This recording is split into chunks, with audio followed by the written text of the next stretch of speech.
crazy party people. All right, maybe not party people, but people nonetheless. Mic's on, everything's good. I think we're rolling, man. It's been a while. I haven't seen you guys in a minute. Shit, I still ain't seen you motherfuckers. All right, welcome to another Sacrament podcast. Yeah, let's fucking rock this boat. So let's talk about Sacrament, Ferocity Unbound Core Studios, and what the hell that means to you. Because we have been exceptionally busy, and my sleep schedule's been torn up, which is a little bit of both is the reason why I haven't done a podcast in a little bit, and I do apologize for that. I'm not even going to say it. Forget it. All right, so state of the company. So because this impacts Ferocity Unbound Core Studios, or because this impacts Sacrament, the state of the company is important. So let's talk about the state of the company real quick. We have transitioned from being, oh yeah, I forgot to put it on. Hold on, I forgot to play this too. It should be low. Let me know if it's high, if you can even hear it. I don't even know. Anyway, okay, so Ferocity Unbound Core Studios, also known as FUX, was originally born to create Sacrament. Sacrament is a $20 million expense report. So, what did that mean? Well, originally we were a little hopeful. I wouldn't say wholly hopeful, but a little hopeful that we could generate enough crowd funding to pay for the budget of the game, but we weren't wholly banked on that. What that means is we realized that we were going to have to find other ways to generate money ourselves. And this is where we have shifted just a smidge. We are also beginning to develop other video games. Our first one's going to be out in a couple of months here. It's called Oddly Familiar. We haven't started really talking about it or any of that yet. It's going to be focused on the mobile game world. We have a lot of rather brilliant ideas that function as in the mobile game world. And in the mobile game world, man, you can generate a lot of money if you build high quality products. So we've started building a team for that, and because of that, all of the upper management has been extremely busy, because now we're not just managing Sacrament, we're also managing our mobile games division of Ferocity Unbound Core Studios, which has 4 projects pending or in line to be built, on top of Oddly Familiar, which is already being built. So we are hiring for those kinds of positions, and I mean, we are going to town. We treat these smaller games the same way we treat Sacrament. We are still unfunded, not like wholly unfunded, but we're not pulling in enough funding to really pay anybody's salary yet. So the mobile games are currently a profit share, but will eventually transition to a paid salary position, to the point where we will be wholly expecting those to create a platform for us to fund Sacrament and other larger projects. So at that point, we'll branch out, bring in more directors, be able to pay some salary, be able to pay people to do some work, and be able to refocus our specific interests on Sacrament as the only project that we particularly care about. But we have the capability and the desire to want to see Ferocity Unbound Core Studios succeed, which means Sacrament succeeds, which means we had to push. So, rip wallet.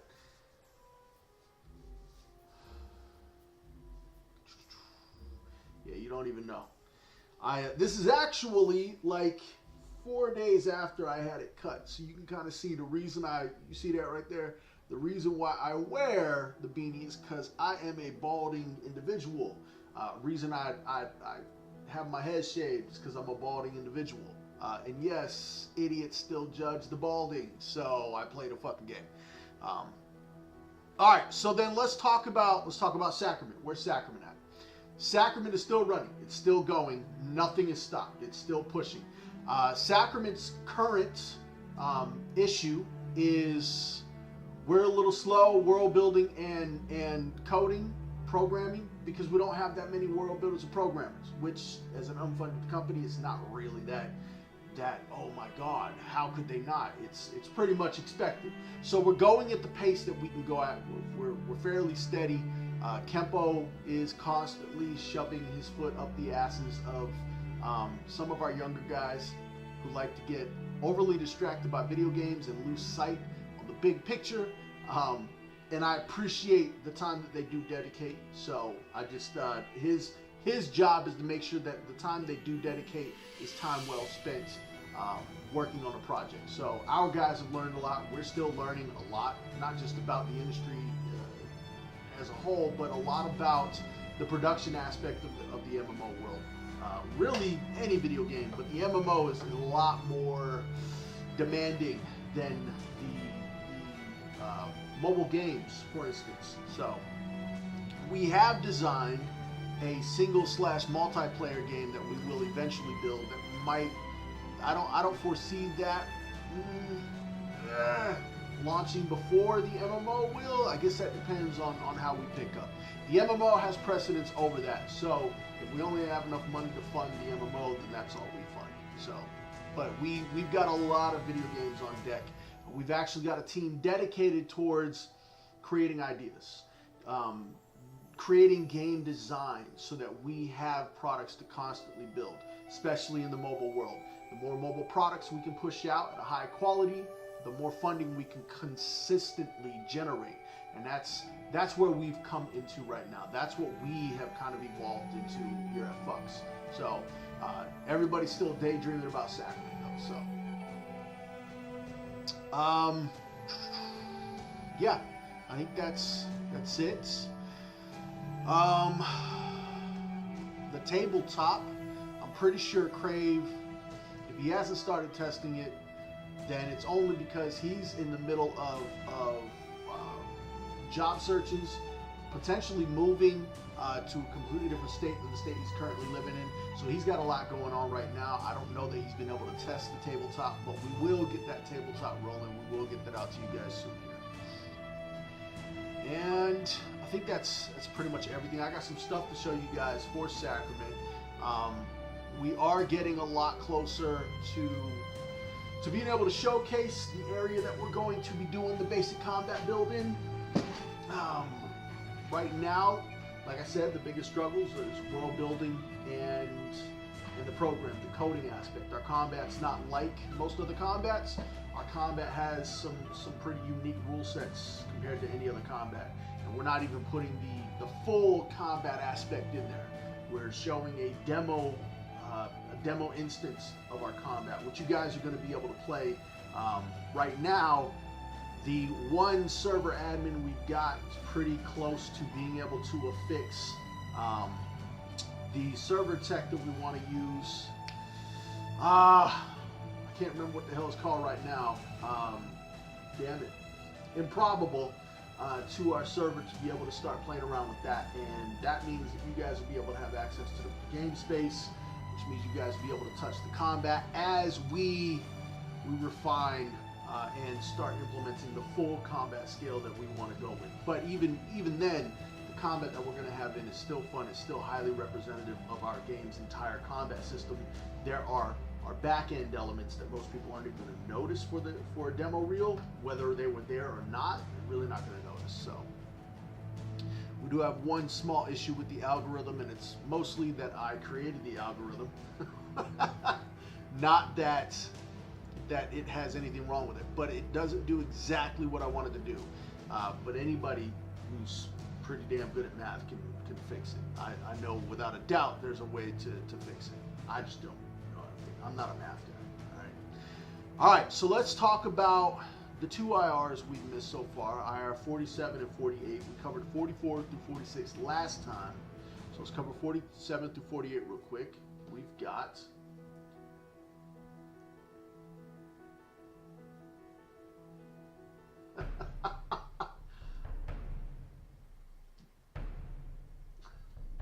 so bacon, for those that do not know, is one of our, what did I say? Rhella and Zella? I meant Zealot. Sorry. Rhella, the goddess of harvest, and then the Zealot class.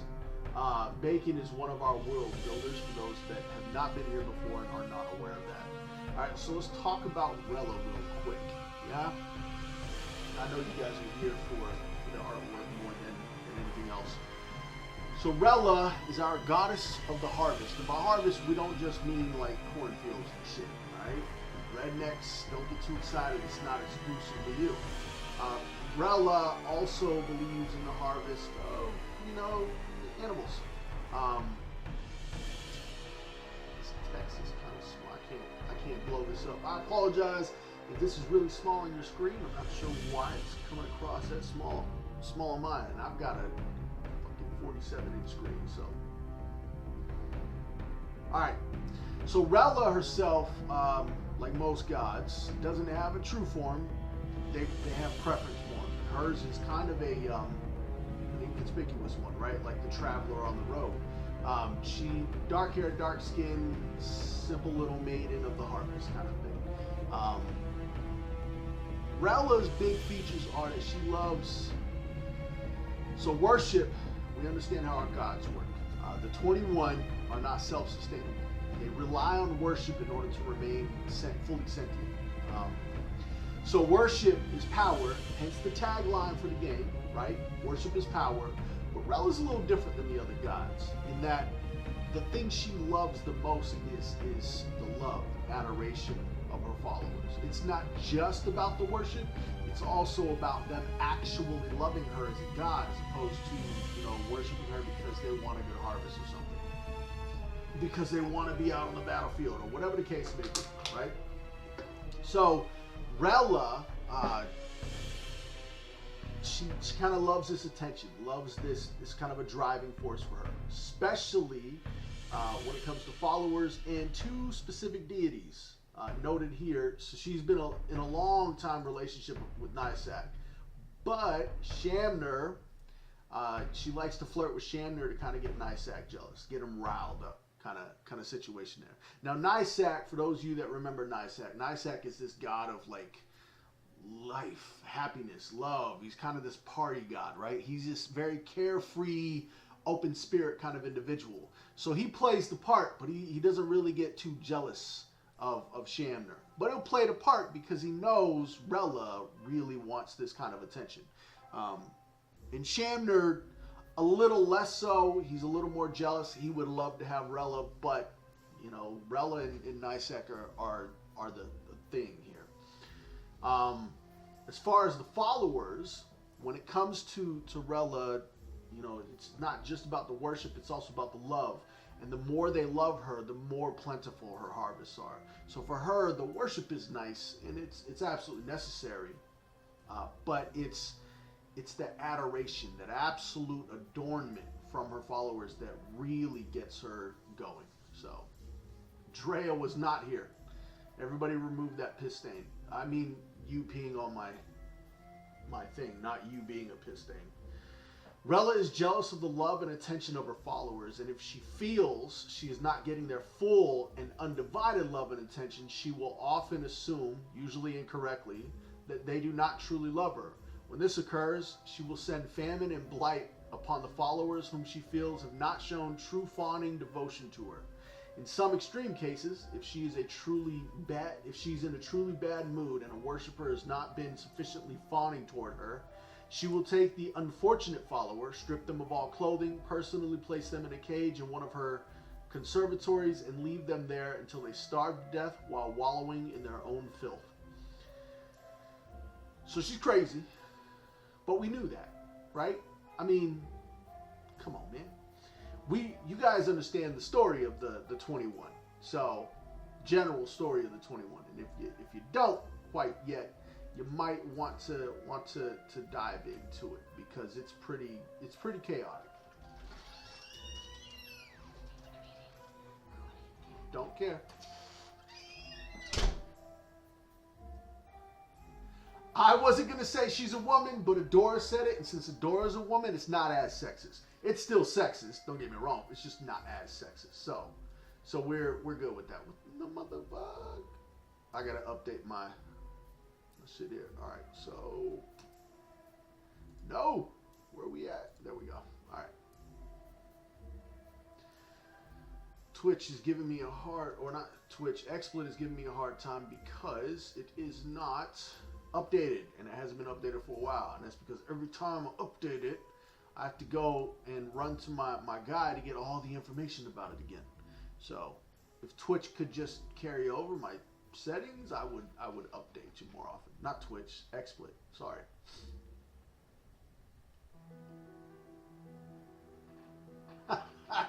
That's why I do fuck with the Aquelus Legion.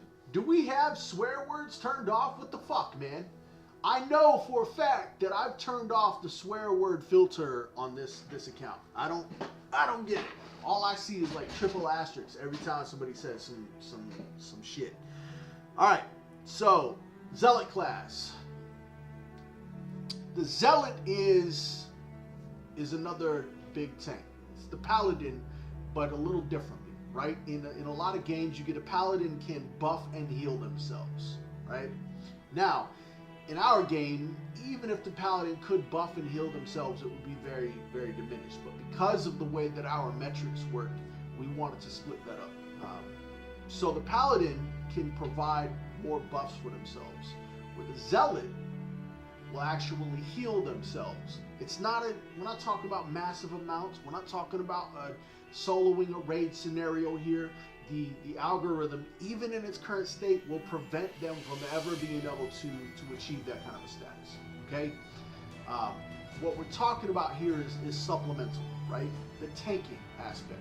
When you remove mitigation, you have to, when you remove outright armor or mitigation, you have to replace it with other forms of elements. I talked about this every time we talk about tanks. I can go on for hours about the meta tanking, meta DPS, all the elements that allow for balance to have a potential to exist. It's things that you have to understand as a game designer. It's really that simple. So the Zealots' focus is tanking and a little bit of self-healing, a little bit of healing to help out with the healers. What? Oh, God. Nice. Sacrament is now rated E for exceptionally no one. No. We will never be rated anything other than mature. So, that's that. I do try to pull back on the swearing as much as I used to, but I mean, ultimately when it comes down to it, fuck off. Alright, so the Zealot. Primary attacks. Now, this still needs to be reformatted to fit our current. What we're doing right now is trying to create a universal way that all of our abilities display the information so you without a doubt know how it works. You can take an ability you do know and you can take a look at the terminology, maybe 3 or 4 abilities that you do know, take a look at the terminology, and then you understand how a new ability that maybe you just picked up will work in its process of use. So we are constantly working on creating that unified language. And right now, the Zealot is one of the older formats. We have added a little bit, and the Fanatic that you're going to see here in a second doesn't have all the explanations in it. So I'm going to need to pull that up over here and run through exactly how the Fanatic, or the information about the Fanatic that you would otherwise find on the Paladin's account, or the Shadow Knight. Alright, so what are you? You are, doesn't say. Wait. You're a priest. Alright. Priest tab. So the Sacred Weapon, weapon attack that heals and increases threat. See, those are Crave's writings.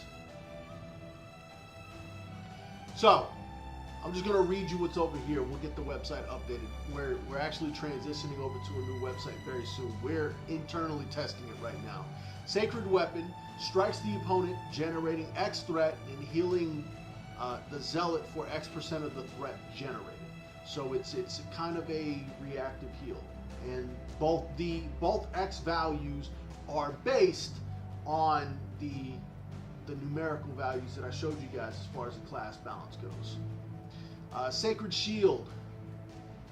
So this is a channeled ability where the Zealot uses the shield to mitigate incoming damage by an additional X% and healing for X% additional damage mitigated by this effect.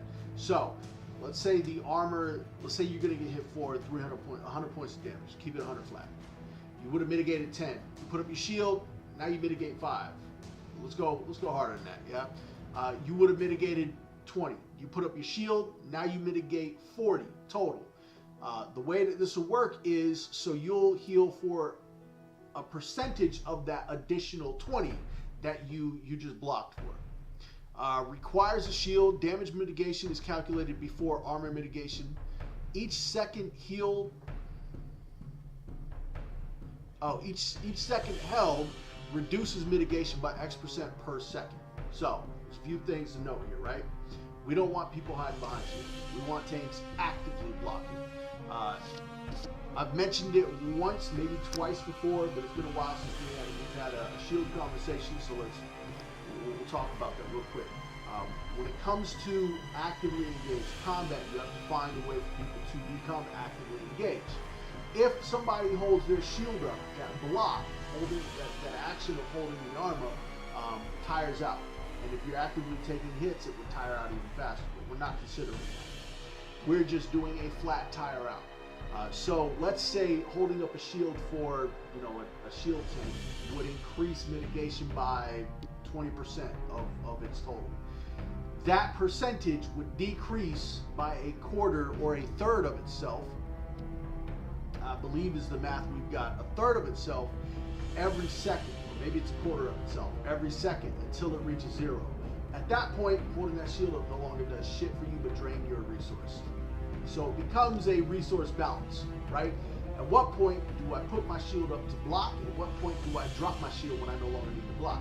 And it comes into question on different attack types. If you're blocking a flurry of attacks, maybe that flurry lasts 2 seconds. Maybe it lasts 3 seconds.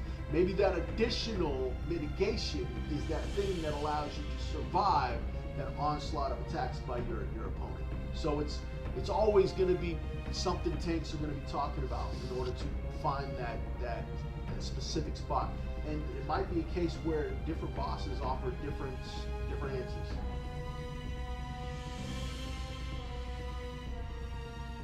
Just reading through the chat. Sorry, I'm not seeing anything specific.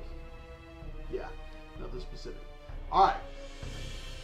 Fervent Shout. Shouts at a target generating X threat. So that's a pure threat ability.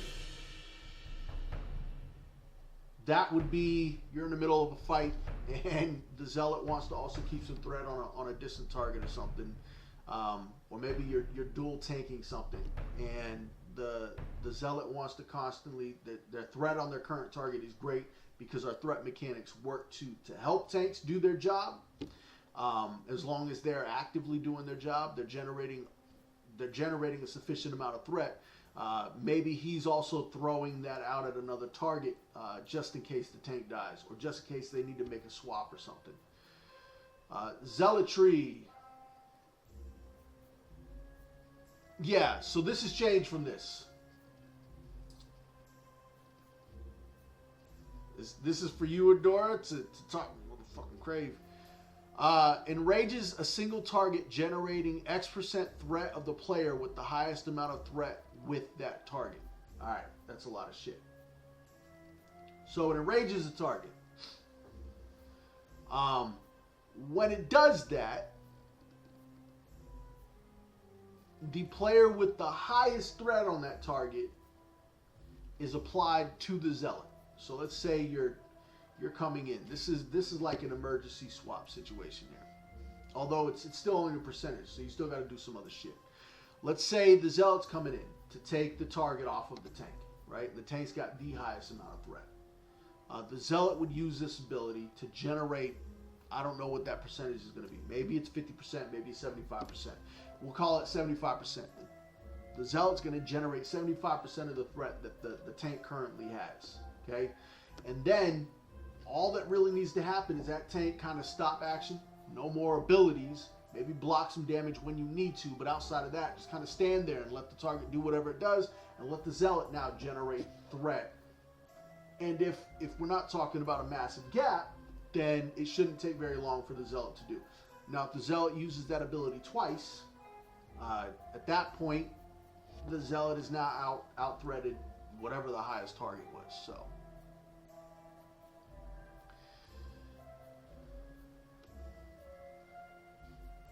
yeah. No.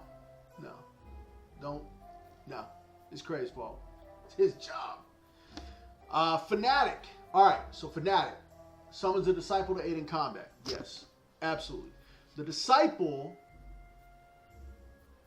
while active, the disciple will cast a heal on the Zealot every 2 seconds. It's going to be a low ball heal. It's going to be based on the Zealot's ability to heal, right? But it's either going to be a direct heal or a 2-second heal over time, and it's going to kind of alternate. So this is an active thing where the Zealot is obtaining additional heals from their own source. It's like a sustained heal over time for the Zealot.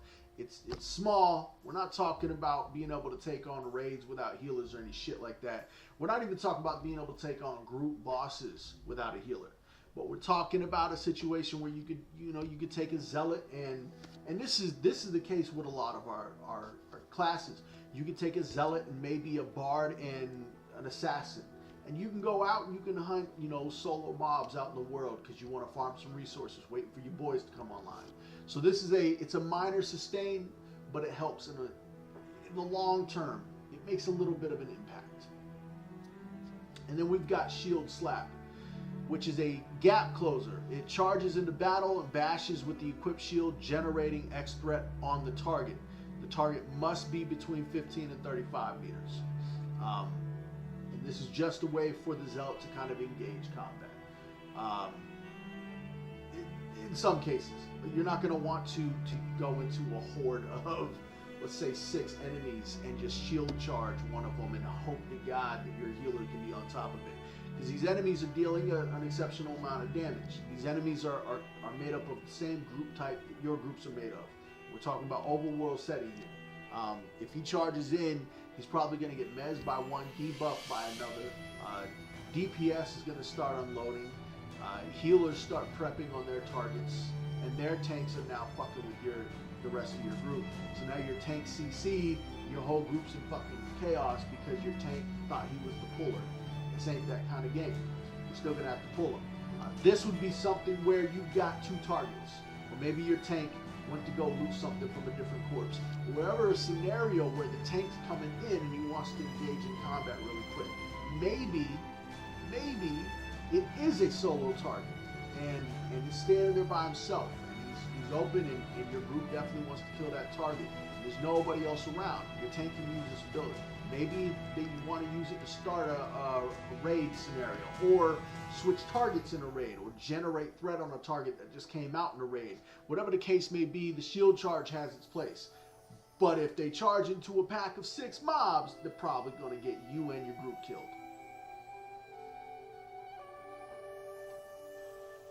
I give you half your fault, but it's not like, never mind. No meeting, not today. I'll give you half your fault, all right, so that is the Zealot in a nutshell. We'll get those ability terms updated for you guys so you can get a better, clear shot on that. All that stuff will be fully updated and ready to roll by the time you guys are jumping into a game with all these classes. We're not predicting to have the classes available for you guys to play even when you have access to the game until we're in, I think it's Alpha Phase 3 was the first set of classes to go into the game. So, or where you assume blamers do, right? I mean, that's just as important. Okay, so let's... Why is this, man? Come on. All right, so let's talk about, I don't even know if you guys can hear this music. Or if it's too loud. Yep, let's take a look at some of the models, man. Some of these models I'm gonna be showing you an update on because I just got, before I was able to apply it to this, actually while the intro was playing, the countdown was playing, I got these models in an email from one of my modelers. So I didn't get a chance to attach these to this yet, but we'll go through what we got here. All right, this first one is a weapon. All right, so this is one of our weapons that we currently got created. I think we need like 4 more weapons, but it doesn't take these guys long to build these weapons at all. This was from one of our newer modelers, and this is the Wood Elf Scepter. It's actually pretty badass. It's got an animation on it and everything. I don't have a video to show you an animation, but the only reason I don't have that is because I want to show you guys stuff like that when we live stream the zone for the first time. So there's a close-up of the top, the gems. This is the kind of level of detail you can expect from our game world. This right here would probably be like a mid-tier weapon model. We're going to start it out in low tiers just so people can play around with it and stuff. But this kind of gem work would be kind of a mid-tier, tier 8 through 11 weapon model. And if you guys are asking any questions, I'm not going to be able to see them with these pictures up. So, actually, let me see if I can fix that. Yeah, hold on. Oh, let's go.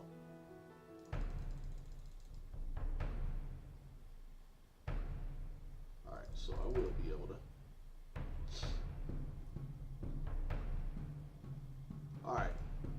All right, so this one, I apologize. I've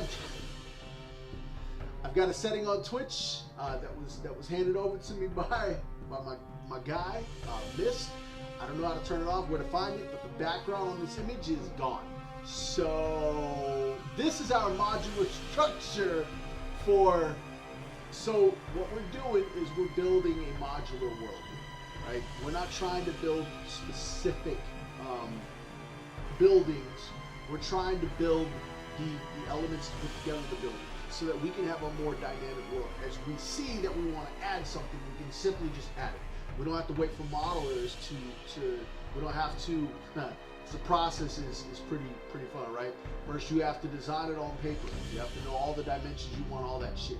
Then your modeling team, as long as you didn't fuck it up, has to create the model.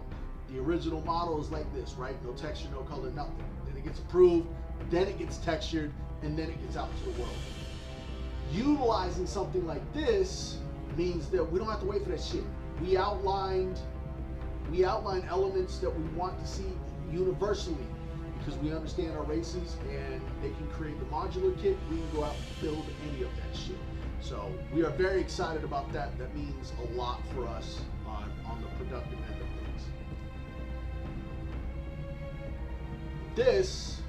So this is the texture of the walls. Basic. Oh, I can't spin it. Sorry. I thought I had the other image he had sent me. I can't spin this one. Here is, yeah. So this is the roof texture. He just finished it. Inlay straws. These are the troll huts that you're gonna find throughout high-rise basic. Here's the underside look of that. Minus the light bulb.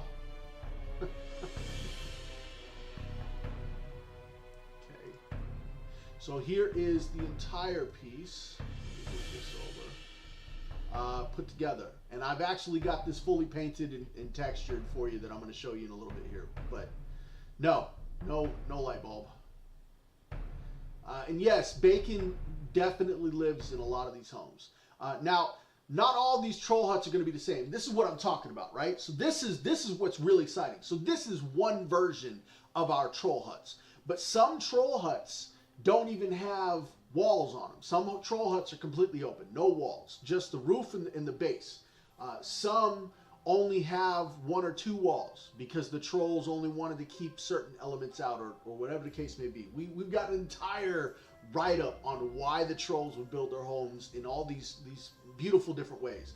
But The bottom of the troll, the reason why the troll huts are on these stands is because these huts are on the water, right? They're on the edges of the lake. I don't know. I think I'm going to be able to show you the edge of the northwestern edge of the lake in that zone. But the trolls live in these huts when they're not in the water. So, but the modular design is going to allow us to create 100 different freaking huts without all of them looking the exact same. I mean, they're going to have the same walls and what, but you know, it's all right. So, Kagdarath. Kagdarath is our first major city that you guys are going to see. First capital city. So what Draylen has gone through and done is designed our modular system for building Kagdarath. And these are things that Serious Bacon and team are going to be able to plug in and create tunnel systems and everything all throughout Kagdarath. But this is this is just one map for the modular build for Kagdarath. And then this is just a demo of what we can do with something like that.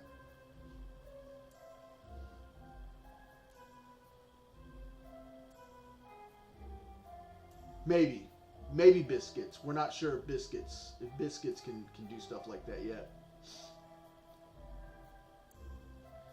I don't know. Bacon's the one that was playing around with the level builder for the dungeons. So, all right. So this is the different type of rock textures you're going to be able to find throughout Kagdarath Underground. And some of these are going to be apparent on higher levels. Some of these are going to be on lower levels. You'll see this all throughout Kagdarath. But this is, yep, more textures or textures by Draylen specifically. This is stuff our world building team's going to be able to work with and build. I mean, so much shit. We're excited. We're starting to get to the point where we could really start plugging stuff in, but we're not there just yet. I know we're going a little slower than other teams. I also feel like we're going in a slightly different direction than other teams go as well. Okay, so let's talk about this. This is, I'm actually going to shut off chat for a second so you guys can see this. This is one of our first, if not our first creature model. I don't know. Dora, was this our first creature model? I think it was. We'll find out in a second. So this is what we call the stinging cacti first. Okay. This wasn't even one that was designed, right, by us. This was designed by one of our artists, one of our concept artists, I believe. If I'm not right, if I'm not mistaken, I believe Slayer Serena actually designed this herself. But the stinging cacti is, you can see at the bottom, it's got no legs or anything. This is a stationary creature that you can pick a fight with and kind of get your butt whooped over. Keep fucking around with stinging cacti. This is the stinging cacti in different light settings right here. Slightly different. So you got desert, snow, grass, midday. And they generally keep to themselves unless you start shit with them, which players will want to start shit with them because they will have some kind of resource for players that we have yet to affix to them directly.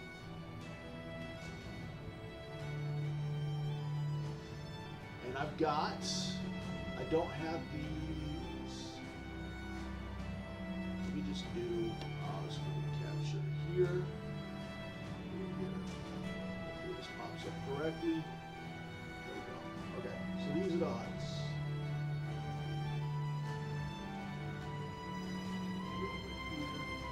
Alright. So this is, I just got this while the countdown was going for the show, so I didn't get the chance to attach it yet. But this is an example of what one of our huts are going to look at. You can see at the bottom of the poles, it's all muddy and kind of worn. This is from the contact with the water. You got some moss, mildew, all kinds of stuff growing on the bottom of these poles. These will literally stick up out of the water above high tide. Although it's a lake, so I'm not sure if we're going to have a high tide. But still, you get waves and stuff. So then we just got the back sides of, or one of the sides. Some of these won't have this side and the opposite side. It'll just have the front and the back. Some will just have the sides, no front door, no back wall. And the trolls will just kind of dive into the water as they please. There's a good angle with shading on it, or with shadow texture on it. Not texture, sorry. Lighting, hitting it the right way. Oh yeah, man, me too. I want like 3 or 40 some bitches up on the lake. Here's the underside. So if you do swim up underneath these, this is the kind of stuff you'll see. I mean, you'll have water and stuff on your screen as well. But yeah, this is the underside. It's kind of like early morning look. No, not shadow texture. I apologize. Inside of the hut, looking up. I feel like the camera was a little rushed on that, but you guys get a better shot of this. So that's what we can build with, and I mean, we can build them longer in all directions. We can build them bigger with different rooms inside of them with the modular kits. We do all kinds of crazy shit with the modular kits. So I'm excited as well. So, yeah, I believe that's all I got. Pretty sure. Yeah, that's all I got. All right. Oh, you know what? I want to show this.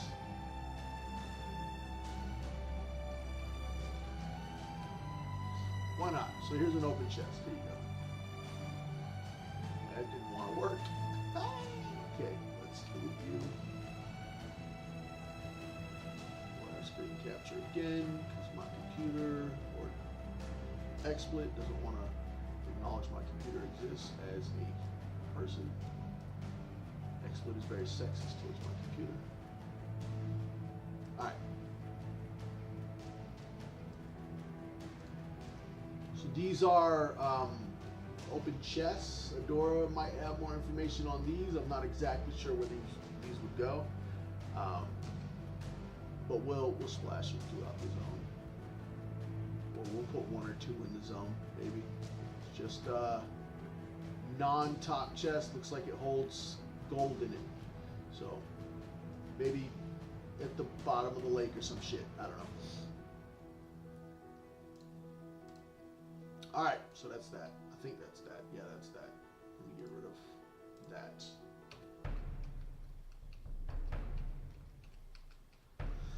Now I gotta delete all these images. Alright, so does anybody have any questions about, well, anything?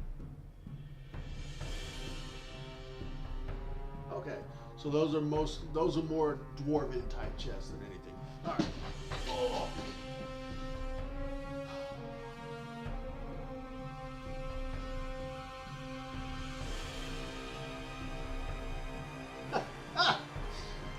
Bacon just got yelled at again. Just be happy you don't get yelled at as much as Steel does. Steel gets a lot of shit. Alright, does anybody have any questions about anything we covered today? No. Okay. Good. You probably do. I don't care. I mean, I might care, but I don't care. I was gonna do a rant. I'm not sure if I want to do a rant. I don't know. I don't know.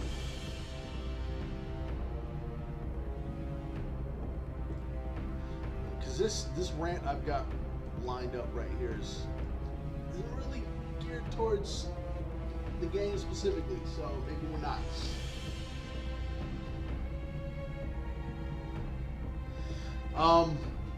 So right now we've got Kempo working feverishly on the area they want me to show off for the basic combat build.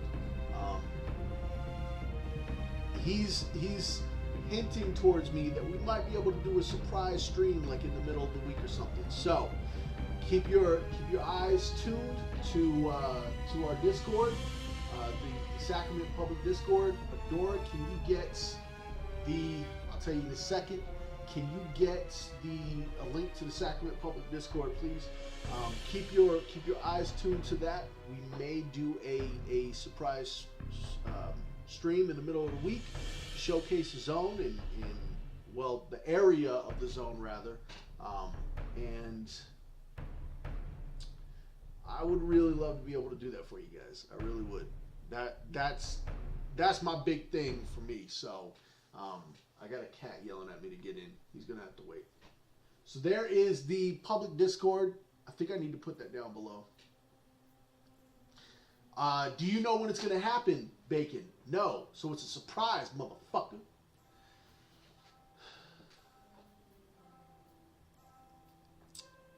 So the rant is actually, when I wrote this rant down, it was, I was dealing with a lot of indie teams specifically, trying to help them ground themselves.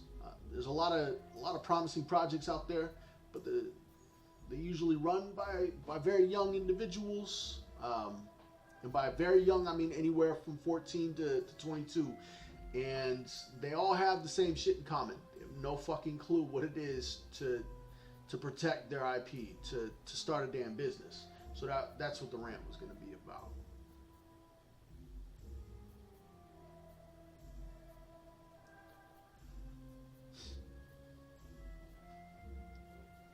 What is that? What did you link here? Let's see what we got. Oh my God. Surprise, motherfucker. French fries, motherfucker. So maybe I'll give that rant at a later date, when it's a little more fitting to this topic, and I'll try to make sure that I come up with better rants. I've been insanely busy, both with this project and some other stuff. Like I just got accepted to go back to college to study psychology. I'll finish off another degree at the same damn time, so I'll be a little busy while I'm doing all this stuff. We've been designing shit, building new teams. We've been busy. We've been working our ass off to make sure that it's not just a cool idea kind of company, that it becomes, that Ferocity Unbound Core Studios becomes a powerful company. And the only way to do that is to build products, is to build a presence. And the presence, I don't think we could survive just off of the MMO alone, because it would take 5 years to get there. And let's be real, man. People are going to get exhausted waiting for us to get to that point. Even with the open alphas, open betas, people are still going to get exhausted. And we're never going to be able to just pull crowdfunding everywhere. No matter how great it is, we don't have the name. It's always going to be that negativity associated with us, right? They've never built anything. They don't have anybody who's done anything. They have no funding. These are things that are constantly going to be against us. So we decided to battle back. And we decided to battle back in a way that they can't really be fought. So we start releasing high quality mobile products. Both arguments are going to be shit. So Sacrament will be done this week. Ready to launch, bitches? No. Fuck no. Man, don't tease me with shit like that. I know that's not even possible. I know that's not even remotely possible. And that shit would still be, yeah, you suck. All right. Does anybody have any questions before I get into my getting the fuck out of here rant? It's not possible. It's really not possible. The amount of code needed to build an MMO is just not, no. Biscuits, I'm gonna need to see a little bit more than a fucking mountain range out of you for you to say some shit like that, mother. That mountain don't even belong there. It ain't even in the dock. Damn it.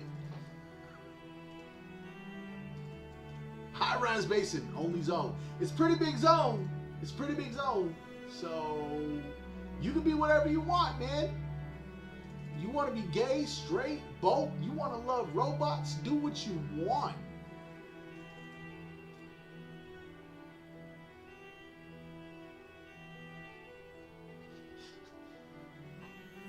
Rainbows. All right. Yeah. Okay. So, where's my notes? It's been a while since I've done this outro. So, Right, obviously, within the legal confines of consent.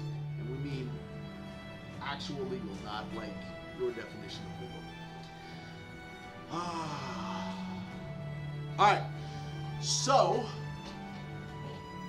in closing, motherfucking world builders, where you at? That's actually my notes. Motherfucking world builders. Like, for real, where the fuck you talented motherfuckers at? I'm not even playing with you. These are the notes I write when I'm tired. Alright? Some of y'all think I'm playing. I am not playing. Nope, it didn't show up. It's just a problem I'm having. It won't fucking show that screen. Fucking asshole. I can move this up here. I got 3 screens. Just FYI. I don't like my 3rd screen. It's too small.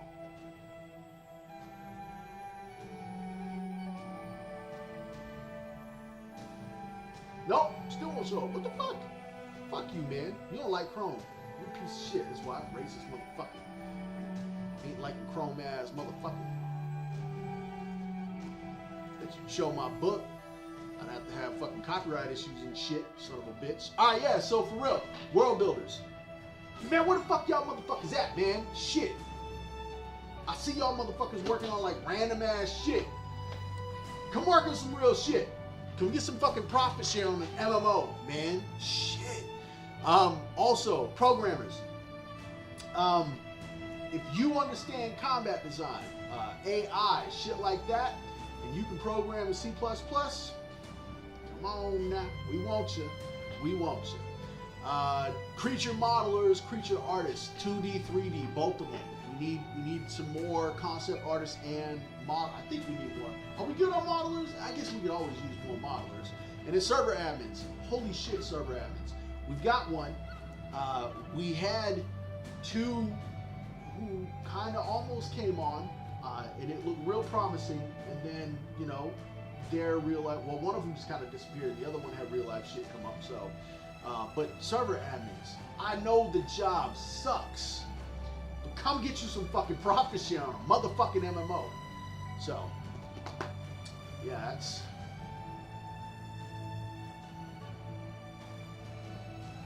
Wait, is one of my world builders upset because I asked where other world builders are at? Oh, both y'all. Let me... mini rant. If you heard me say some shit and it offended you, and that shit wasn't you fucking suck, you're being a pussy and you heard it wrong. Cause I ain't the type of motherfucker to offend you on accident. I promise. I will intentionally let you know what I fucking think about your motherfucking sensitive ass when I want to fucking offend you. So if you hear me say some shit, and there are multiple ways that it can go, and it was not clear that I was trying to tell you, fuck you, you suck, stop being a pussy, because I ain't talking about you, bitch. Alright, mini rant. For real. We need more than 2 world builders, you two. I'm sorry to break it to you, but you guys putting in fucking 20 hours a week? No, you ain't.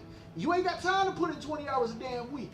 So, more world builders. Fuck, even if you was putting in 20 hours a week, we still need more world builders. This is not the only motherfucking copy of the world we gonna have, okay? We're doing a lot of shit. Y'all don't know. It ain't your job to know. So calm down, bacon, biscuits. Chill the motherfucker out. Y'all young anyway. Y'all need experienced world builders to help you with the questions you ask all the damn time. Because Kempo ain't a world builder. I ain't a world builder. We can't answer your questions half the time. Well, not half the time. Kempo's pretty fucking good at finding resources, so. But I can never answer your questions unless that shit's like, hey, do you like my mountain? And my answer is, why the fuck is it a mountain? Biscuits. Just for those that don't know, Biscuits went. So our world building process, right? Our process is a 4-layer process. First layer is go out and shake the motherfucker world, okay? Second layer is go out and add general farm. Not like high texture, not a ton of that shit, general farm. So that you can understand the world that you fucking in. Third layer, go add architectural, non-biological elements, right? Like huts and boats and shit like that. Shit that creatures in the world would have put there. Fourth and final layer, go put in the high-res fauna. Go put in all of the motherfucking fauna that's gonna fill the fucking zone up. Bring that bitch to life. And why does high-res fauna come last? Because god damn it, that shit will bog your machine the fuck down. Okay? That's why it's last. That's why it's last. Our motherfucking team didn't shape shit. They started building fauna. Because they're young, they're inexperienced, ain't nothing wrong with it. We learning. We are learning together. I love it. Bacon, biscuits, you guys are doing a good job, man. Okay? I'm not gonna tell you like the best in the fucking business, because I don't fucking know. Honestly, I ain't got no motherfucking clue. You're the first two world builders I've ever worked with. I would have to talk to fucking Kempo about that shit. If you know me, I'm not about giving out bullshit ass motherfucking pats on the back. I don't play that game. So you guys are doing a good job. You're learning, man. Bacon, like what, a week ago, 2 weeks ago or some shit, maybe 3 weeks ago. You dove in deep as fucking some shit. And it impressed the shit out of me. And I'm a hard motherfucker to impress. Okay? So stop with your sensitive ass getting offended about me asking where the motherfucking world builder's at. Alright, for real though. Yeah, so thank you for coming into... Shut the fuck up, Biscuits. For those who don't know, Flying Banana is Biscuits. He's the other world builder, and he is more full of shit than an asshole after fucking a Taco Bell party. I don't know. I lost what I was saying there. Oh well. It's because I'm not wearing the beanie. So thank you for coming. If you like what you saw, head over to our Facebook page, our Twitter page. They're not very active right now. I apologize for that. We've got a Patreon link down below if you would like to help support the production of the game. Right now, the Patreon goes towards the smaller expenses, right? Like some of our modelers utilize Maya, 3ds Max, stuff like that. Some other software that we utilize, the website, all of the stuff associated to the website, security features, the host name, shit, I can't think right now. All of that stuff adds up, okay? And it costs, and I pay for it, and Patreon kind of helps supplement a little bit of that. And I appreciate everybody who donates into that. It's like $170 a month. Let me tell you, it's a nice assistance to what I put forward towards the game right now. So thank you guys who do. If you would like to contribute, go for it. If you want more information on the game before you contribute, hey, I agree with you. I always tell people to dig deep, man, to ask the questions. So go to the website, sacramentgame.com. Check out everything. All the information about the game design that we've got is there. We've also got a YouTube page and highlights here where we talk about a lot of different elements of the game, pretty much every element of the game. We've only got a couple of IRs left, and by a couple, I mean it's like 5. And I think they're all not races, but classes at this point. So I might be condensing them because I want to have the game information IRs done before I start college in fall, so that I don't have to try to force an IR. That said, we're shifting these to every other Saturday at noon from here on out, because that will be the only day that I can almost always guarantee that I'll be here for it. So as we move forward though, we'll be able to start doing different types of streams, more streams. They won't always happen on a scheduled time. Sometimes it'll just be us jumping in and playing around with the world, or playing the game itself, you know, whatever the case may be. So good. You shouldn't fucking know. You should try to do other shit all the time. There's one deity left. I knew there was one deity left. So we got one deity left in all of them, and that is Idia. I don't remember what she's the god of. So, but yeah, outside of that, the rest are classes. So it might be 4 classes and 1 god. I don't remember. Facebook and Twitter pages are down below. They will get active again. We start getting social media guys, and we start having a lot of stuff to talk about. Dora wants to start posting more on the Facebook page, but you know, time restraint limitations on that. She's kind of got like 3 jobs right now. Sacrament, she's the chief art director for Sacrament. She has a full-time job. On top of that, plus she's editing my second novel right now, and probably my 3rd one shortly after that. Which is not currently done, but it will probably be done before she finishes editing my second novel. There's a Sacrament Reddit page linked down below, the website and forums links down below. For those that are part of the website right now, know that we've almost got the new website fully built. This website has a ton of back-end elements that's going to allow us to adapt almost any way we want in the future, as well as put in all the security protocols that we feel comfortable attaching to the website and all of our programs. The biggest feature of it is that we're going to be able to connect all of our products to this website. So instead of having multiple login and passwords for every one of our products, you get one centralized login and however we want to go with password. There are some pretty badass systems out there that are password based. It's a little different, almost like a key, right?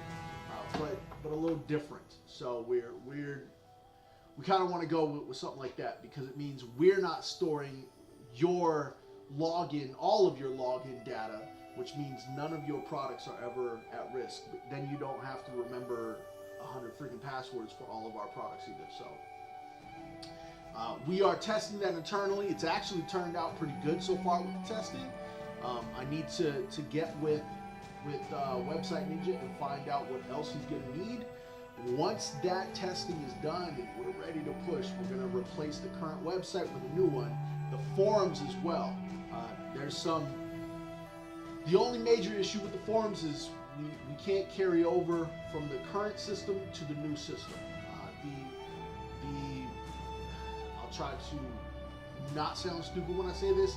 The databases don't merge.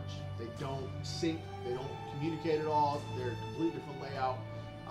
So the forums, we've even got to transfer over some stuff by hand. We're going to lose a lot of information that's on the forums right now, but we'll survive. We're at the beginning of our life. We feel like this website is the motherfucking website that we absolutely want for what we want to be as a permanently evolving company. So the website will change, the forum will change. The forum itself is actually going to be much better. Love the new forum layout. But it does mean that those that are registered are going to have to re-register. Then we've got the volunteer form down below. If you are not talented or don't have a talent that you want to provide for us, but you have a friend that might, you got somebody shopping around for indie jobs to do, send them our way. Send the volunteer form to them. Send our website to them. Hell, send them to a couple of our podcasts. Let them see who the fuck I am. CEO of Ferocity of Alcor Studios has to say something about the entire company, right? If your friends don't like swearing, don't send them to our videos. Don't do that. That's just bad. They won't get past like the first 5 minutes of the podcast. Some people are sensitive to words. I can understand that. I'm not going to say I can respect that, but I can understand why some people would be sensitive to words. I'm not afraid of words, so we don't always see on the same page. We have members of our team that do not like my verbiage. I keep it out of meetings and shit for the most part. But I am who I am, man. I'm not going to be a fucking robot for anybody. And then don't forget, nope, the Sacrament Roundup's not going on right now, I don't believe. So, oh yeah, our Discord. I need to add that here, actually. Our Discord link, which I will be putting down below, but I have not yet. Sacrament Public Discord. Can you link that again, please, Adora? So we've also got a public Sacrament Discord for anybody who wants to hang out there. I do try to come by and jump into voice chat, but Man, last 2 months have been busy as shit. I can't write and talk at the same time, and I get distracted by conversation and get no writing done. So when I'm in the zone to write, I just shut everything out and just write. I guess I'll bring that up because it is a Ferocity Unbound Core Studios product. So the books that I do write, the novels that I do write, since Fux is a publishing house, all of them will be released as Ferocity Unbound Core Studio products. The first one coming up May 22nd, called the Necro High Fantasy. All of the money that it generates up to a certain point, the dollar values outlined in documentation, but all of the money that it generates in the first, I want to say $50,000, is pushed towards the creation of Sacrament. I think it's generally just Fux to get our products rolling and into the markets and actively rolling as a capital building company. So if you're interested in that kind of a novel, that kind of a book, and want to see more, I have an author page on Facebook. Get that for you real quick, that you can go and check out. I'm just going to show up before you guys hear me talk about this. But that link is for my author page on Facebook, where you can go, you can read the first chapter, get a feel for it, ask some questions if you want to ask some questions. Share it with your friends, share it with your buddies. The first 50,000 is going towards ultimately the creation of Sacrament. And I'll probably wind up pushing all proceeds.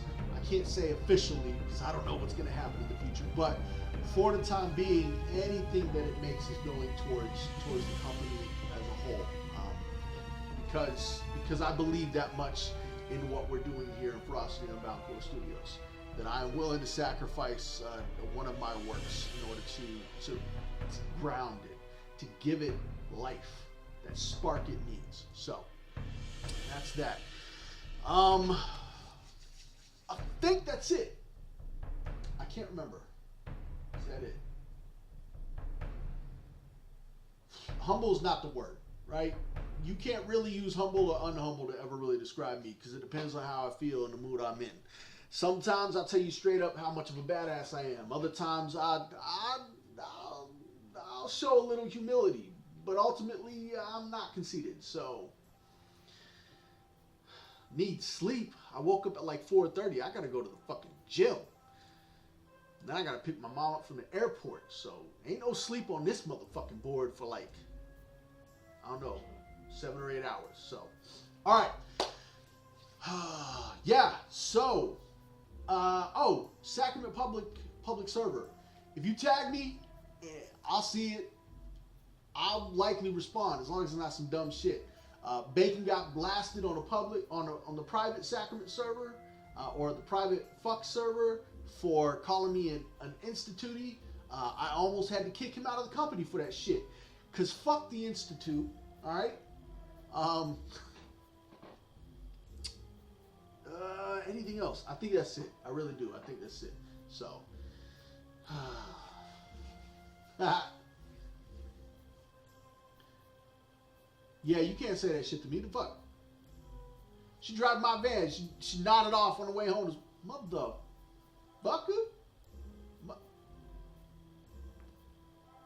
This is why your ass shouldn't have a sleep pattern at night, motherfucker. All right. So if you got any questions, anything, head over to the Discord server or the forums and ask your questions. We will jump on that shit as soon as possible. I say that I haven't even looked at the Sacrament forums for like 2 weeks. Whoops. All right, cool. No activity. Awesome. So yeah. All right, guys.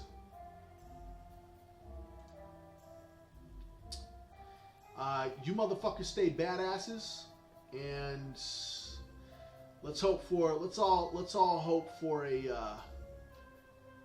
a surprise stream sometime this week. Yeah, I think I'll be excited more than you guys are, honestly.